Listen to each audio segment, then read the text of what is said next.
Muy buenos días, amigos. Les habla Javier García Isaac y estamos en la boca del lobo. Estamos en Informa Radio. Estamos aquí en Madrid y les hablamos a todos ustedes de los estudios Francisco García Gómez, de la redacción de noticias Antonio Herrero y también desde este estudio Francisco García Gómez con el que empezamos el programa de hoy.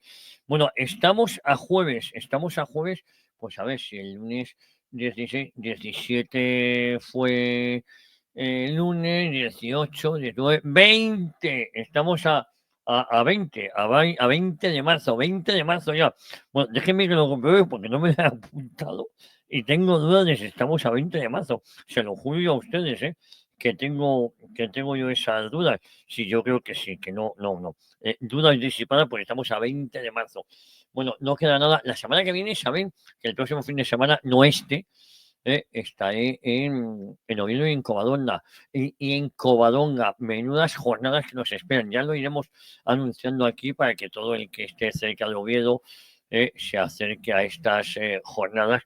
Que no voy a estar solo, voy con mi amigo Fernando Paz, voy con buenos compañeros. Benigno Maujo es el que está organizando todo esto y todo su equipo.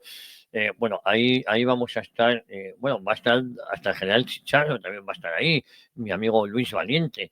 Bueno, ¿qué les voy a contar? Sigo trabajando, por cierto, con Luis Valiente en esa segunda parte, no se va a llamar así, de Felipe a Sánchez, la corrupción, la historia del PSOE de Felipe a Sánchez. Bueno, que no tiene desperdicio, claro. Seguimos a medida que vamos avanzando,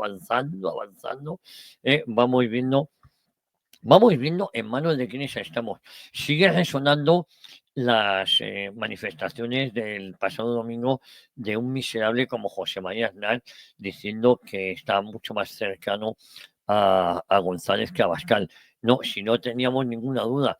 Que ahora, ha dicho, ahora estoy más cercano, no, ahora y siempre. Es que mientras hasta en eso, siempre has estado mucho más cercano a González que a Abascal. Sois igual de corruptos que ellos. Por eso, Aznar no quiso levantar alfombras. Hemos estado en manos del bipartidismo corrupto, en manos de Aznar, de González, luego de Feijóo y de Zapatero, y hemos estado mirando a otro lado. eh, eh, Hemos estado mirando a otro lado con estos gobiernos tan sumamente. Ayer yo les hablaba de estas cuestiones y sigo obsesionado. Vaya golfos, vaya corruptos en manos de quienes hemos estado. Ustedes lo saben. Es verdad que soy reiterativo, repetitivo. A partir de las 7:30 tendrán de las 7:30 de la mañana mis impresiones. Pero hemos estado siempre, desde el año 78, no, desde noviembre del 75 vivimos una farsa. Y digo desde noviembre del 75 porque ustedes saben que en noviembre del 75 muere Franco y la última orden que dio Franco fue el defender la unidad de España y el defender una provincia como era el Sáhara. Y la primera que hizo Juan Carlos I fue regalárselo a Marruecos, abandonar esa provincia española. Luego ya Sánchez remataría la faena iniciada por Juan Carlos I. Si es que van de republicanos y son todos igual de golfos. Y esto hay que ponerlo en evidencia. Todos sabemos que hay un grupo de empresarios que sigue apoyando al Golfo, que está en el Golfo, que quieren aparecer como que son todos muy fachas. Es como lo del rearme del ejército. Que no nos dejemos engañar, que es todo una tomadura de pelo, pero es que la farsa dura ya 50 años. De verdad, dura 50 años hace ahora, justo 50 años de farsa. Los que nacimos, los que cuando murió Franco teníamos 9 años, 9 años, sí, no, seguimos asombrados, vamos, no nos acordamos con 9 años, con 7 cuando asesinó a Carrero Blanco, pero lo que quiero poner de manifiesto es que vaya farsa la que estamos viviendo. Sumisos a Marruecos, la Unión Europea, la OTAN, todo ha sido una enganifa para empobrecer al pueblo español. Nos va a costar mucho levantarnos de esto. Es que llevamos 50 años sin una política exterior clara. Tampoco ya la teníamos, a partir del 70 dejamos de tenerla, pero ya aquello fue Bueno, el 70, López Bravo, siendo ministro de Exteriores, una de las buenas cosas que hizo fue un acuerdo bilateral con la entonces Comunidad Económica Europea, que era muy rentable para España.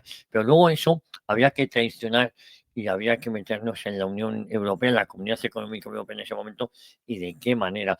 Y ahora resulta que Aznar dice que está más cerca de González, el que se cargó toda la industria española, que todos saben, la reconversión industrial, el país de camareros en el que nos han convertido, con todos mis respetos a los camareros, y ahora miramos a otro lado con la gravedad de los asuntos y con las palabras de Aznar. Ha sido toda una enganifa. Felipe, ¿por qué no te vas o por qué no te marchas? Ahora que lo hizo CDB Aznar, era una mentira. Ahora nos reconoce que está más cercano a él. El que se supone que fueron los 13, 14 años más corruptos en ese momento, luego, luego con Felipe González empezaron los seres y con el camarada Chávez y Guiñán, que a la vez habían sido ministros de Trabajo con, con Felipe González y ahora está más cerca del corrupto González que de Abascal, que a día de hoy es el tercer partido más importante en España y no ha tocado pelo. Es decir, no ha tenido tiempo para las corruptelas del PSOE y del PP. Y claro, el PP está más cercano, porque cuando habla Aznar, todos son sumisos de Aznar. No, no nos engañemos. No nos engañemos. Es todo. Yo podían elegir otros. Podría haber elegido Aznar a su padre o a su abuelo, que eran falangistas dignos, por decirlo de alguna manera. No, elige a Felipe González. Bueno, bueno, de esto le hemos estado hablando estos días y luego les hablaremos más. Bueno, ya saben que estamos en los estudios Jesús Quintero, la Nación Noticias Antonio Herrero, y que como cada mañana comienza justamente ahora una nueva aventura radiofónica que debe llevarnos, debe conducirnos directamente hasta las 12, con entretenimiento, opinión, información, tertulia y, por qué no decirlo, mucho no, muchísimo análisis. Precisamente a partir de las 9:15, aquí en Tiempo de Tertulia, el tiempo de análisis, hoy jueves, pues ya saben lo que nos espera los jueves, el historiador Fernando Paz. Nos espera también Óscar Rivas, Diego Camacho, Luis Sánchez de Movellán. Bueno, los espadas de los jueves y luego nos espera un cocido en el Encanto del Retiro. Esa baranda número 12. Nos vamos a tomar un cocidito por 25 pavos, un cocido en el Encanto del Retiro y grabamos el programa Origen España. Así que hoy, el que quiera acercarse a partir de las 2:30, pues estaremos en el Encanto del Retiro tomando un cocidito y grabando el programa Origen España. Aquí con la buena de Yoli y con Manuel Vázquez, bueno, y con Lidia, un negocio familiar que la verdad es que lo pasamos muy, muy bien. Nos podemos poner un puñito, abrimos todo para ponernos un puño, tal. Pasamos un poquito de fresquito, pero nos gusta. Bueno, yo les hablaba de los traidores a España y saltó la noticia la pasada semana, el pasado fin de semana, de cómo eran los pesqueros marroquíes que desafían a España en Ceuta. Lo que está pasando en Ceuta, en Melilla y sobre todo y también en Canarias es digno de hacernoslo mirar. Da la sensación de que Ceuta y Melilla y posteriormente Canarias están regalados al sultán. Desmantelamos esa unidad de élite de la UCO, no de la UCO, la Guardia Civil, que ponía en jaque al narcotráfico. No sabemos por qué, pero había interés. Luego tuvimos el asesinato de 2 guardias civiles porque iban en una lancha de plástico mientras los narcos y la gendarmería de Marruecos llevaban ultimísima generación la gendarmería que le regala el gobierno de España, que eso le regala el gobierno de España, en vez de dotar a nuestras fuerzas y grupos de seguridad del Estado, se lo da al enemigo. Esto es para que nos demos cuenta de manos de quién estamos. Y es que Marruecos está usando sus barcos para pescar en aguas españolas y encubrir el tráfico de drogas e inmigrantes. Y esto es una cosa que a mí me ha llamado poderosamente la atención y parece ser que solo a nosotros, a edatv.news y a nuestro y a esta emisora de radio, Informa Radio, ¿no? En los últimos meses, Marruecos ha incrementado su presión sobre Ceuta. Van paso a paso. Primero sería Ceuta, luego Melilla, luego las Canarias. Y una de las pruebas más evidentes es la creciente frecuencia en incursiones de pesqueros marroquíes en aguas españolas. Todo esto es un plan prefijado, un plan que tienen en mente. Y el gobierno español, lejos de defender los intereses de España, se sigue posicionando a favor de Marruecos. Estos barcos no solo explotan la fauna marina de la zona, aquí no les preocupa mucho la Agenda 2030, sino que también generan sospechas sobre posibles actividades delictivas como el tráfico de drogas o de personas, el tráfico de inmigrantes. El Servicio Marítimo y la Guardia Civil intervienen regularmente para expulsarlos, pero las medidas actuales no han sido suficientes para frenar la reincidencia. Fuentes de inteligencia atribuyen esta situación a una estrategia de presión del gobierno marroquí en su reclamación de soberanía sobre Ceuta y Melilla, consideradas por Rabat como presidios ocupados por España. Esto es así, lo consideran presidios ocupados por España. Desde la Guardia Civil se reclama al Ministerio del Interior una respuesta más firme para evitar la usurpación de aguas españolas. En la mayoría de los casos, los agentes simplemente ordenan el regreso de los pesqueros a Marruecos, evitando sanciones para no generar tensiones diplomáticas. Es decir, si usted tiene un problema de IVA, le hace una inspección, a usted no solo le hace una paralela y usted tiene que devolver, a pesar de que usted puede ser contrario a ese criterio, pero es muy difícil luchar contra la administración. Pero es que luego le llega la sanción.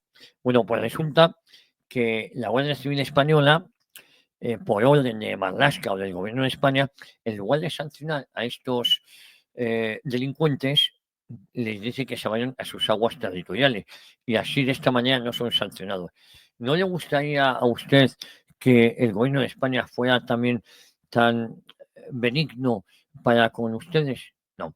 Hemos visto la pasada semana los incidentes en Sal, donde un imán provocó, junto con sus fieles, la revuelta en Sal, donde hay más islámicos que cristianos, y se generó la mundial. Bueno, lejos de detener al imán que había provocado los incidentes, se le premia con una casa que no tiene que pagar. Lo mismo está pasando. Marruecos acecha Ceuta y la Gendarmería, la Guardia Civil Española, perdón, que viene a ser como la Gendarmería de Marruecos, en vez de detenerles e imponerles sanciones, les dicen que se vuelvan a sus aguas territoriales. El enemigo no está en Estados Unidos, el enemigo está en casa. Normalmente se van cuando se les avisa, pero otros se atreven a pescar incluso cerca del puerto. Cuando no hay sanciones, vuelven cada día, denuncia un agente. Y esta gente resulta que lo que pone de manifiesto es que no les dejan sancionar. Las autoridades solo retienen a los pescadores si utilizan artes prohibidas o capturan especies protegidas, como en los que también se imponen multas. Como no suele ser el caso, o no lo suelen ver en profundidad, les dicen que se vuelvan a sus aguas. Todo esto supone una entrada ilegal en territorio español. Y es que fuentes del Instituto Armado, fuentes de la Guardia Civil, insisten en que estas incursiones deben tratarse como entradas irregulares en el país, comparándolos con los intentos de cruce ilegal en la valla fronteriza. Si no se les retiene por entrada ilegal, seguirán burlándose de nosotros. Invitarles a marcharse no está funcionando, advirtió un mando de la Guardia Civil. Más allá de la actividad pesquera, el problema principal es el uso de estas embarcaciones para fines delictivos. Y es que, según fuentes policiales, organizaciones criminales infiltran traficantes de drogas y redes de trata de personas en estos grupos de pescadores. La Guardia Civil tiene todo el convencimiento de que esto es así. No les dejan actuar. De hecho, se ha detectado la llegada de inmigrantes a Ceuta en lugares como Santa Catalina y el puerto. Lo que pasa es que el gobierno de España no quiere tensar las relaciones con Marruecos y yo sospecho que no solo depende de las saunas, del suegro ya fallecido del presidente Sánchez, es que todo esto tiene que ver con esa trama con esos lobbies a favor de Marruecos que están en Bruselas. Entre esos lobbies está el de Pepino Blanco. Pepino Blanco, el que fue secretario de la organización del PSOE con Zapatero, se sabe que tiene una consultora que se llama Acento. Y esa consultora que se llama Acento es un lobby muy importante a favor de los intereses de Marruecos. La dinámica es la siguiente. Cuando un eurodiputado se sabe que va a hablar de una cuestión de política internacional que afecta a Marruecos, esta consultora se acerca al eurodiputado y le dice y le da un argumentario para que defienda los intereses de Marruecos, ¿no? Y esto, pues muchas veces, tanto el PP como el PSOE los aceptan con normalidad. Sánchez no tiene unas relaciones tensas con Marruecos. Por eso, igual que cede ante el separatismo vasco, catalán o hasta sus socios neocomunistas, WOC, porque ya es verdad que llamarles comunistas es casi hacerles un favor. Es más insultante de WOC, neocomunistas WOC, pues resulta que están dispuestos a todos y igual que cede ante ellos, también cede ante Marruecos. ¿Por qué lo hace? Seguramente por traición, porque saben algo de él, por Pegasus. No lo sé. El problema es que si fuera por eso, pues en un momento dado uno puede ser humano, es que me van a hacer chantaje, tal. Es que lo más grave del asunto es que yo creo que lo hacen por convencimiento ideológico, porque desean acabar con España. Y lo están consiguiendo, ¿eh? Nos va a costar mucho revertir esta situación. Miren, desde hace más de 2 años, España y Marruecos anunció una nueva etapa diplomática tras una reunión de alto nivel en Rabat. Ustedes se acuerdan. Bueno, ha habido varias reuniones de alto nivel en Rabat, donde en el mapa figura que Ceuta, Melilla, las Canarias eran territorios de Marruecos y el presidente Sánchez no decía nada. Incluso en una ocasión la bandera de España estaba boca abajo. Sin embargo, las relaciones siguen siendo complicadas sino porque Marruecos quiere más y más y más, ¿no? Y Sánchez está dispuesto a entregárselo, pero disimulando un poco. No solo por estos conflictos pesqueros y migratorios, donde España sigue mirando a otro lado, no hay deportaciones masivas, sigue permitiendo que los pesqueros marroquíes faenen en aguas españolas de Ceuta y solo se dice, oye, volvemos a casa, se van y luego vuelven al día siguiente, sino también por las trabas comerciales impuestas por Marruecos. Manda huevos. Un ejemplo claro es la apertura frustrada en las aduanas comerciales de Ceuta y Melilla, que Marruecos ha retrasado alegando problemas técnicos, mientras desde España aseguran que están listas desde hace meses. Pero la inteligencia española, la principal preocupación para esta inteligencia, para el CNI, es el trasfondo político de estas incursiones. La entrada continua y discreta de pesqueros marroquíes podrían estar sentando un precedente para futuras reclamaciones de soberanía. Y miren, el problema del derecho marítimo es que la ausencia de regulación deja espacio a la costumbre. Si se permite que estos vascos pesquen en aguas españoles, se podría generar un derecho consuetudinario de Marruecos que luego podría reivindicar. Alertan fuentes del CNI, fuentes de inteligencia. El derecho consuetudinario, que era el derecho romano, basado en el derecho romano y vigente en España, es el derecho de uso. Si yo me acostumbro, aunque eso no sea mía, me acostumbro, si nadie me llama la atención, acaba siendo mío. Además, advierten que la población de Ceuta está acostumbrado a una situación, lo que podría debilitar la posición española en el largo plazo. Les vamos a hablar de esto, les vamos a hablar de economía. Cuando hablamos de economía, bueno, les vamos a hablar de esto, insisto, Óscar Rivas, Fernando Paz, Luis Sánchez de Mogollán, el coronel Diego Camacho. Hablamos de economía con nuestro amigo José Luis Barceló y su mundofinanciero.com. Bueno, vamos a ver si podemos hablar de economía con él, porque está, si no me equivoco, está en China esta semana. A ver si le conseguimos localizar. José Luis, y si no, su sustituto, ya sabéis que tenemos la noche de estado de alarma de 9 a 10 y media de la noche.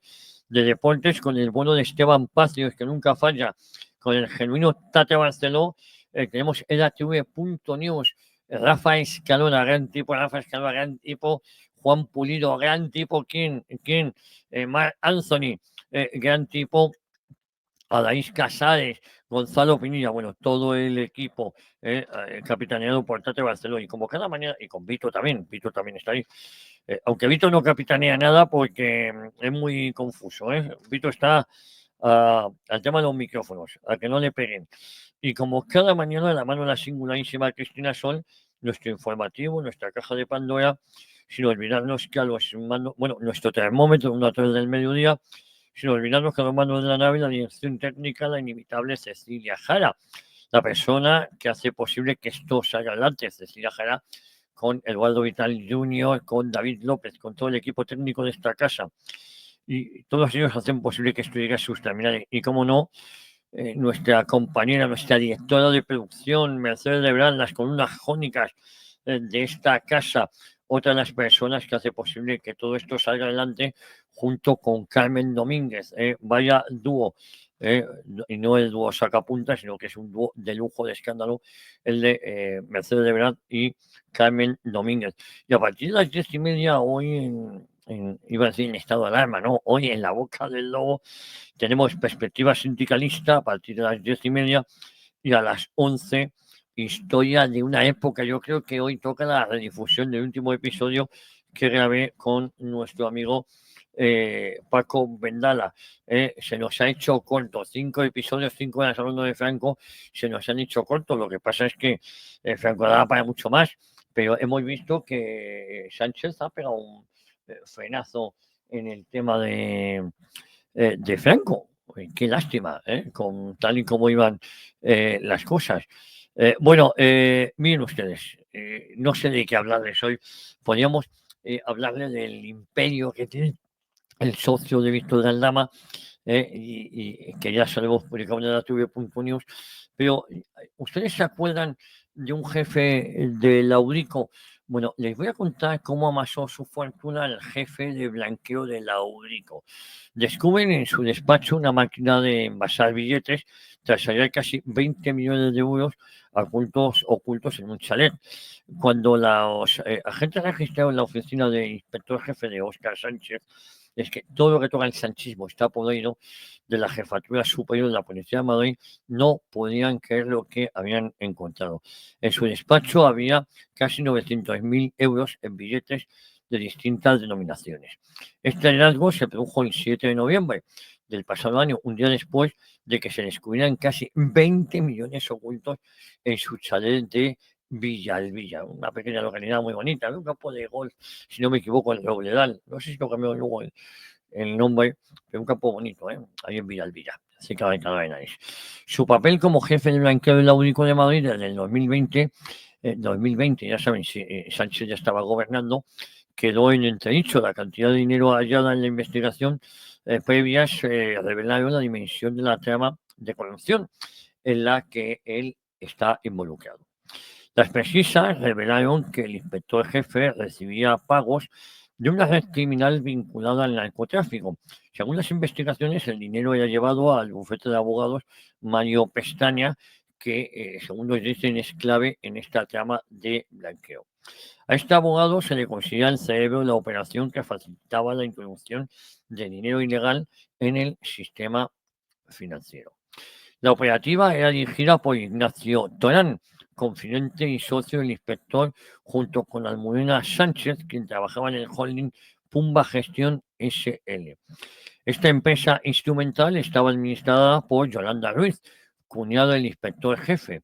Todo el entramado estaba diseñado para ocultar el origen del dinero y dar apariencia de legalidad a los ingresos del ex policía.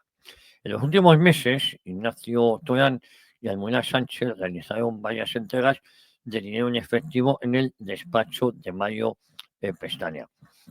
Se estima que en cada entrega llegaban a llevar hasta 100.000 euros en bolsas y mochilas. Estas operaciones ocurrieron en fechas cercanas a la incautación de un contenedor con 13 toneladas de cocaína en el 2024. Una de las empresas implicadas, Abadix Fruits, había sido creada por Torán con el propósito de importar cocaína camuflada en envíos de frutas. Y a pesar de ser una empresa bajo investigación, el inspector jefe nunca solicitó medidas en su contra ni contra su administrador. Su administradora, una tal Vilma Aguilar. Mario Pestaña, además de su papel en la trama de blanqueo, apareció vinculado a los papeles de Pandora como beneficiario en una sociedad panameña activa. Siempre Panamá, ¿se acuerdan ustedes los papeles de Panamá? Fue él quien diseñó las estructuras paralelas de lavado de dinero para Óscar Sánchez e incluso Torán consolidando el ingreso de dinero proveniente del narcotráfico en el circuito financiero legal. Las autoridades calculan que el jefe de blanqueo de la UDICO recibió pagos desde hacía 5 años por un valor estimado de hasta 50 millones.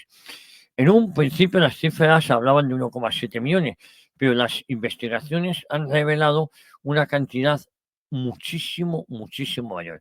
El dinero se introdujo en el sistema legal mediante sociedades controladas por los cabecillas de esta organización criminal. Y a partir de abril del 2024, el blanqueo se realizó a través del holding, como les he dicho, Pumba Gestión SL, administrado por la cuñada del inspector, cuyo único fin era encubrir los pagos. El inspector jefe, Óscar Sánchez, se enfrenta ahora a cargos por pertenencia a organización criminal, blanqueo de capitales, cohecho, tráfico de drogas y violación de secretos. Se trata de uno de los casos de corrupción policial más graves en la historia reciente de España. Su implicación en la red delictiva dedicada al narcotráfico y al blanqueo de capitales ha sacudido las fuerzas de seguridad del Estado. La investigación sigue en marcha y las autoridades no descartan nuevas detenciones ni la implicación de los más altos cargos de esta trama de corrupción. La verdad es que no deja de sorprendernos a todos cómo la corrupción con el sanchismo, y todo hay que decirlo, con el sanchismo llega a todos, a todos, a todos los niveles, pero a todos es a todos. Bueno, la policía o la UDICO no iba a quedar al margen de estas cuestiones. Bueno, en fin, amigos, de esto y mucho más les vamos a hablar hoy aquí en Informa Radio, hoy jueves en La Boca del Lobo, en un programa que no es apto ni para natilleros, ni bizcochables, ni almibarados. En un programa que, como siempre les digo, es apto para todas las edades, sí, sí que lo es, que no para todos los públicos. En un programa que empieza justamente en este momento